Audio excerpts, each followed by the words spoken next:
श्री शिवाय नमस्तुभ्यम। Welcome to our YouTube channel PM Upay. Phulera जो नारी व्रत करती आती है और व्रत कर्म उसका चलता रहता है, उस व्रत कर्म के अंतर्गत मान लो किसी कारणवश बीमारी में, कोई गमी के अंतर, कोई सूतक सावड़ के अंतर्गत अगर नारी पूजन नहीं कर पाती है, पूजन नहीं कर पाई और उसने केवल फुलेरे का दर्शन ही कर लिया, अपने पलंग पर पड़ी पड़ी भी फुलेरे का दर्शन कर लिया है, तो नारी को हरतालिका तीज के व्रत का फल प्राप्त हो जाता है। 7 फल हैं भगवान शंकर के हरतालिका तीज के फुलेरे का। पहला फल व्रत का मूल।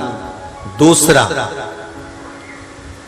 यदि कोई नारी आई और उसके संतान नहीं, 10 साल, 8 साल, 5 साल, 6 साल, 7 साल, 12 साल, 15 साल हो गए, उस फुलेरे का मात्र स्मरण कर कर एक पुष्प भी उसने अगर हल्दी कुकू का लगाकर उस फुलेरे का टच कर कर भगवान शिव के पावन चरणों में रख दिया है और विनती कर कर गई है, तो अगला फुलेरा वो खुद बनवाती है, उसकी गोदी में संतान आ ही जाएगा।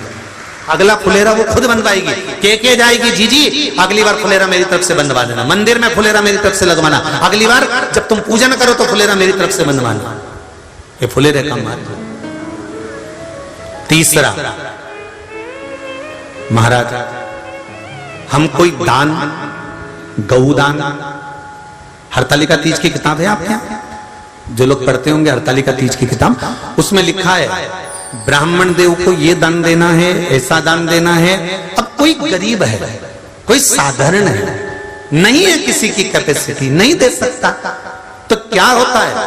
तो कहा हम गौदान नहीं कर पाते, हम स्वर्णदान नहीं कर पाते, हम वस्त्रदान नहीं कर पाते, हम मुद्रा दान नहीं कर पाते, हम अन्नदान नहीं कर पाते, हम ये सारे दान अगर नहीं भी कर पाते हैं, तो शिव महापुराण की कथा कहती है तीसरा फल फुलेरे का है कि मात्र फुलेरे का दर्शन, स्पर्श कर लेने से सारे दानों का पुण्य फल प्राप्त हो जाता है। यह तीसरा फल फुलेरे।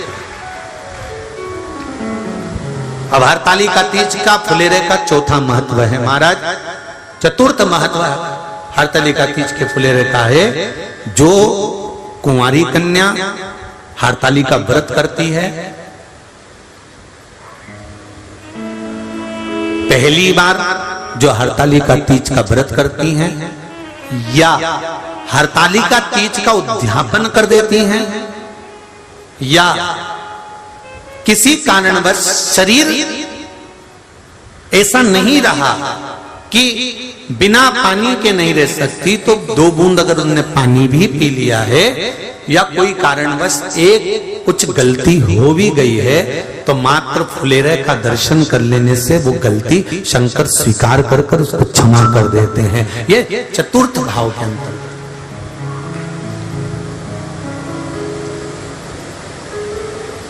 फुलेरे का अगला वर्णन करा गया महाराज शिव तत्व की ओर, शंकर भगवान की ओर। हम ना काशी जा सकते हैं, हम ना सोमनाथ जा सकते हैं, हम ना किसी स्थान पर जाकर एकांत में भगवान शंकर का स्मरण कर सकते हैं। मान लो हमें एकांत में बैठकर शिव की भक्ति करना है, किसी मंदिर में, किसी देवालय में जाकर भक्ति करना है, तो फुलेरे का मात्र दर्शन करने से, पूजन स्मरण करने से उस भक्ति का फल भी हमारे खाते में आ जाता है। और फिर अगला आखिरी का जो वर्णन किया गया है, वो कहा गया कि पार्वती मैया गुफा में जाकर भगवान का भजन करती थी, शिव का स्मरण करती थी, और फिर अपनी सहेलियों के साथ बैठकर शंकर का स्मरण करा, जिसका फल पार्वती को मिला। तो कहा हम ना किसी गुफा में प्रवेश कर सकते हैं, ना हम किसी गुफा में या जंगल में जा सकते हैं। इस फुलेरे के नीचे शंकर भगवान की जब अर्चना करते हैं, आराधना करते हैं, हरतालिका तीज के दिन फुलेरे के नीचे हम भगवान शिव की पूजन करते हैं, तो हमारा वन में किया गया भजन का फल ही हमको प्राप्त हो जाता है। ऐसे फुलेरे का हरतालिका तीज का पूजन व्रत कुंवारी कन्या कर सकती है, शादी होने के बाद भी नारी कर सकती है। अंतिम अवस्था तक प्राण छूटे तब तक हरतालिका तीज का व्रत नहीं छोड़ना चाहिए। एक व्रत हमेशा याद रखो, एक एकादशी और एक हरताली।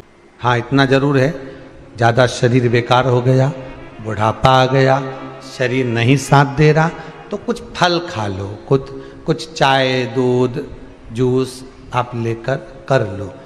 इतना भी नहीं बने, शरीर बहुत ही बेकार हो गया, तो आप एक समय फल का फलहार धारण कर लो, ठीक है। पर हरतालिका व्रत करने वाली माताएं भले उद्यापन कर दे, तो उस व्रत को थोड़ा हल्का कर लो। उद्यापन करा मतलब तुमने व्रत को हल्का कर लिया, थोड़ा हल्का कर सकते हो। हरतालिका तीज का जो व्रत का उद्यापन करते हैं उसमें 5 चीज रखते हैं ना, 5 कपड़े स्त्री के, 5 कपड़े पुरुष के, 5 तरह का अनाज, 5 तरह का फलहार, 5 तरह का फल। तो 5 तरह का जो फल रखाता है हरतालिका तीज के उद्यापन में, दुनिया के लोग उस 5 तरह के फल को, केला गिन ले, पपीता गिन ले, मौसम्बी गिन ले, और अनार गिन ले, संतरा गिन ले, सब कुछ गिन लेते हैं, पर उस 5 तरह के फल में धतूरे को नहीं गिनते। पर शिव कथा में वर्णन आता है, हरतालिका तीज के उद्यापन में लिखा हुआ है, सबसे पहले 5 फल अगर गिनना है तो उसमें पहले धतूरे को गिनो, क्योंकि शंकर को वो प्रिय होता है, शंकर उसको स्वीकार कर लेता है। और धतूरा शंकर भगवान को क्यों चढ़ाया जाता है उसका प्रसंग आपको पहले भी कहा, आज फिर कहते हैं। धतूरा जब हम भगवान शंकर को समर्पित करते हैं तो हमारा कोई कार्य अटक रहा होता है, जिस कार्य को बार बार एग्जाम में बैठे हो, बार बार परेशान हो रहा है, बार बार इंटरव्यू देने जा रहे हो, नहीं हो रहा, एक बार धतूरे को हृदय से, भगवान को प्रेम से, करुणा सागर मेरे शंकर को दिल से एक बार वो धतूरा भगवान से विनती कर कर उसको चढ़ाओ तो सही, भगवान तुम्हारा कार्य सफल कर देगा। पर दिल से चढ़ाना, हृदय। हरतालिका तीज की पूजन करने वाले को चाहिए कि बालू का, मिट्टी का शिवलिंग बनाना चाहिए। फुलेरा जो बनाया गया है ऊपर शंकर जी के ऊपर लटकाने के लिए, टांगने के लिए, उसके नीचे शिव पार्वती गणेश जी की सुंदर बालू की मूर्ति बना लेना चाहिए, पार्थिव लिंग का निर्माण कर लेना चाहिए, शिव की आराधना करना चाहिए। जो फल आपके पास में हो शंकर को समर्पित करना चाहिए, पूजन करना चाहिए, आराधना करो। सबसे पहली पूजन हरतालिका तीज की प्रदोष काल के अंतर्गत हो जाना चाहिए, शाम के समय पर। प्रयास करा करो प्रदोष काल के समय पर पहली पूजन हो जाए तो ज़्यादा अच्छा। पर लोगों की आदत रहती है कि 8 बजे तक, 8:30 बजे तक, 9 बजे तक पहली पूजन करें, फिर दूसरी आराम से, फिर तीसरी, फिर आराम से, फिर चौथी। तो ऐसा सब अपने अपने हिसाब से। पर शास्त्र रीति कहती है कि प्रदोष का जो समय होता है, प्रदोष काल जो होता है, शाम का जो समय होता है, उस समय पर हरतालिका तीज की पहली पूजन हो, जिससे आपका स्मरण चित्त शंकर भगवान में उस घड़ी, उस पल, उस क्षण में आप शिव के हो जाएं और शंकर आपका हो जाए। हाँ, अगर किसी के आने में देरी हो,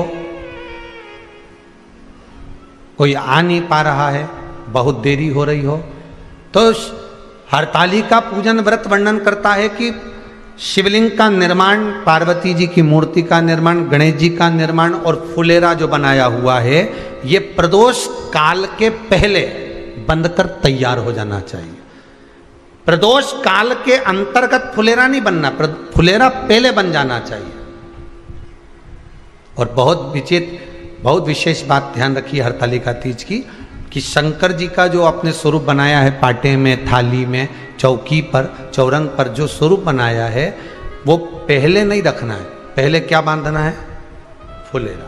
पहले फुलेरा बांधिए, उसके बाद उसके नीचे शंकर जी को रखिए। कई अब जो हरतालिका तीज का पूजन करते हैं तो उनके लिए हो गया, अब दूसरे के लिए भी सुन ले। जो नारी हरतालिका तीज का पूजन नहीं करती, व्रत नहीं करती, साधना नहीं करती, उसके लिए भी कहा गया कि आप अगर ये व्रत नहीं करते हो तो एक कार्य जरूर करना, कहीं पर फुलेरा बंधा हो, हरतालिका की पूजन हो रही हो, 5 मिनट 10 मिनट निकालकर अपने आसपास के किसी पौधे में से पत्तियां लेकर या पुष्प लेकर, 5 वृक्ष की पत्ती या 5 वृक्ष के पुष्प लेकर शंकर भगवान को जब पूजन हो रही हो, 5 मिनट माताएं जब पूजन कर रही हों, तब आप भी उस पुष्प को, उस पत्तियों को शंकर को समर्पित कर सकते हो। ये नहीं चढ़ा सकते तो 5 फल नहीं चढ़ा सकते तो 5 कुछ भी पुष्प आदि का आप शिव को समर्पित करो। पर क्यों चढ़ाया जाता है, किस लिए चढ़ाना चाहिए? तो कहा कन्या स्त्री अगर मान लो हरतालिका का व्रत नहीं करती, पूजन नहीं करती, आराधना नहीं करती, तो वो कन्या, वो नारी, वो स्त्री, वो पुरुष कार्य तो बहुत करेगा, दुकान भी 4 चलाएगा, व्यापार भी बढ़ाएगा, पर संपदा को जोड़ नहीं पाएगा। 1 रुपये कमाएगा, 1.25 रुपये खर्च वाला काम चलेगा।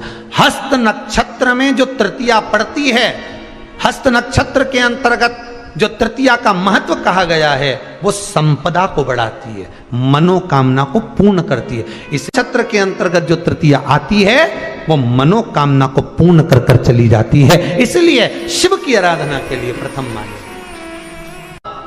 हस्त नक्षत्र में किया गया दान, हस्त नक्षत्र के अंतर्गत तृतीया के दिन किया गया पुण्य, हस्त नक्षत्र में तृतीया के दिन किया गया श्रृंगार, हस्त नक्षत्र में तृतीया के दिन करा गया अपना सुंदर सिंदूरा, भगवान का आनंद, 5 तरह के वस्त्र, 5 तरह के स्त्री के वस्त्र, पुरुष के वस्त्र, 5 तरह का फल, 5 तरह का अनाज, ब्राह्मण को बुलाकर ब्राह्मणी के साथ आप या तो ब्राह्मण से उद्यापन करवाएं या फिर आप स्वयं भी करते हैं तो शिव को समर्पित करके ब्राह्मण और ब्राह्मणी को भोजन कराकर वो भाग प्रदान करें। यही हरतालिका तीज के उद्यापन का। Thanks for watching.